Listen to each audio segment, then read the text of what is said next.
Welcome to The Explainer. You know, some films you just watch, and others feel like a secret you've been let in on.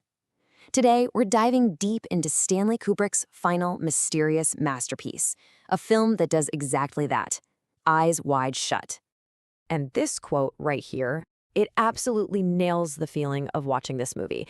It's hypnotic, it's kind of forbidden, and it pulls you so deep into its world that when it's over, you're left wondering, what did I just see? So, what is it that makes this film so unsettling? Well, to really get eyes wide shut, you have to understand that it's not designed to be watched. It's designed to be experienced.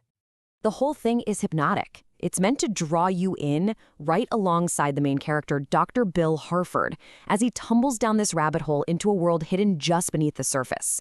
You're not just watching his journey, you kind of feel like you're on it with him. And this whole immersive, strange trip kicks off with one single shocking confession that sends Bill on this bizarre, night-long odyssey through a very dreamlike New York City. So picture this. They've just been to this super fancy party. Everything seems perfect. And then his wife Alice drops a bombshell. She confesses that she once fantasized about leaving him for another man. It was just a fantasy, an affair that only happened in her head, but that's all it takes to completely shatter Bill's perfect little world and send him spiraling out into the night. And from that moment on, his night just gets weirder and weirder.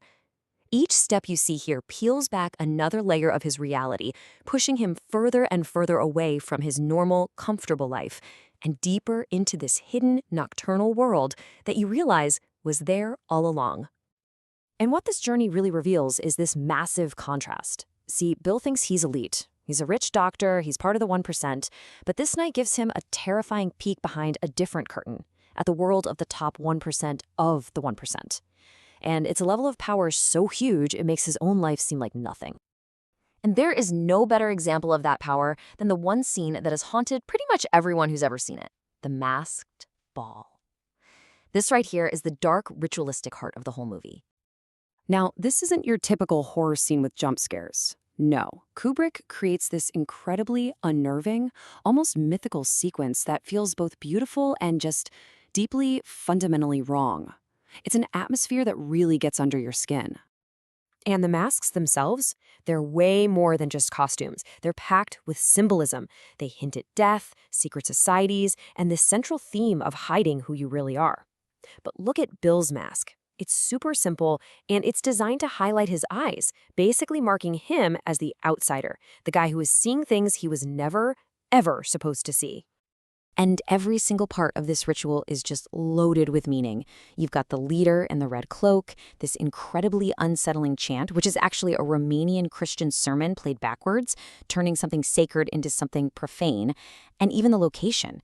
The mansion is a real place built for the Rothschilds, one of the most powerful families in the world. It's all designed to scream hidden power. And if you had any doubt, this warning given to Bill later by his friend Ziegler confirms everything. The people at that party aren't just rich. They are powerful on a scale that is genuinely terrifying.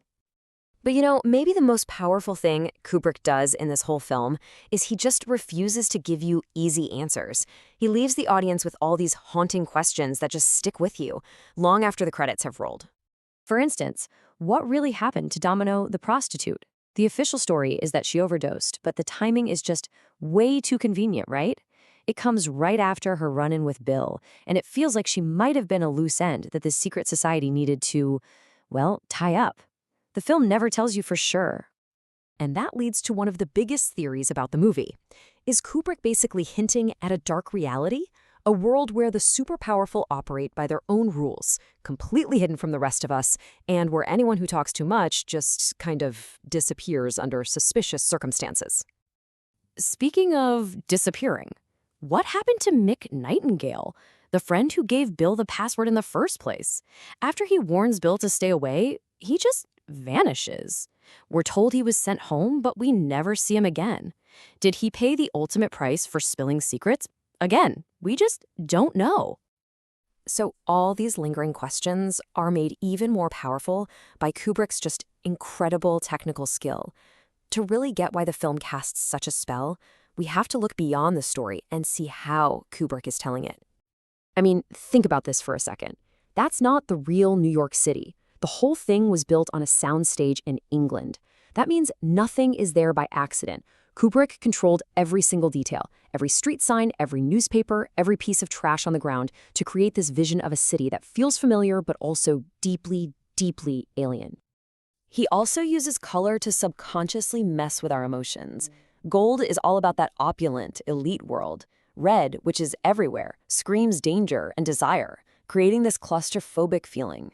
And that eerie blue light is often there when Bill's at his most confused and uneasy. It's like a secret emotional roadmap. And the music, oh man, the music is basically its own character.